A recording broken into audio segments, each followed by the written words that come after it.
নমস্কার, আমি আচার্য চন্দ্রানী ভট্টাচার্য। আজকালকার দিনে ট্রাস্ট ইস্যু একটা কমন সমস্যা হয়ে গেছে।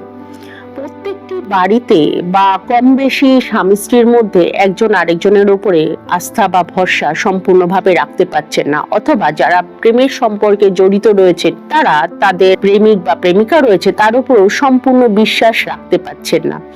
বা ব্যবসায়ও অনেক সময় এমন হচ্ছে যে আপনারা যার সাথে ব্যবসা করছেন তার উপরেও ভরসা রাখতে পারছেন না। এই ধরনের সমস্যাগুলো কিভাবে আপনার জীবনে আসতে পারে, জ্যোতিষ কি বলছে চলুন জেনে নেওয়া যাক, এবং তারপরে জানবো এর জন্য সহজ কিছু রেমেডি। দেখুন, জ্যোতিষ মতে যদি আপনার নৈতিকতার জায়গাটাকে দেখা হয় তাহলে পরে স্যাটার্নের অবস্থান বা শুভ শুভত্বর জায়গাটাকে দেখা হয়, চন্দ্র থেকে আপনার মন মানসিকতার জায়গাটা এবং দৃঢ়তার জায়গাটাকে দেখা হয়, শুক্র আপনার প্রেমকে দেখে, ভালোবাসাকে দেখে থাকে, এবং আপনার রাহু সাধারণত সন্দেহ বা অসৎ কোনো কাজের বিষয়গুলোকেও দেখে থাকে।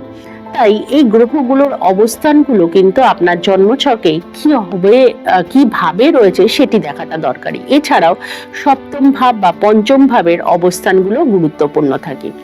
এই ক্ষেত্রে রেমেডি কি হতে পারে যেগুলোর মাধ্যমে আপনি আপনার এই সমস্যাগুলো থেকে ওভারকাম করতে পারবেন?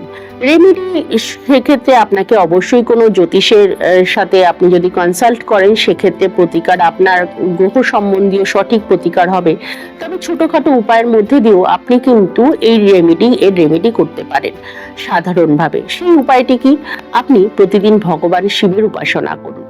এটি কিন্তু খুব ভালো একটি রেমেডি। এতে আপনার চন্দ্র ও শান্ত হবে এবং আপনার মনের মধ্যে দৃঢ়তা আসবে। এছাড়াও যেটি আপনি করবেন যে কোনো শনিবার দিনকে একটি কম্বল দান করুন, এবং অবশ্যই কম্বলটি সাদা এবং কালোর কম্বিনেশনে হতে হবে, অন্য কোনো রঙের হবে না।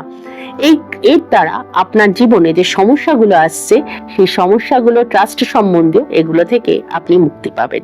ধন্যবাদ।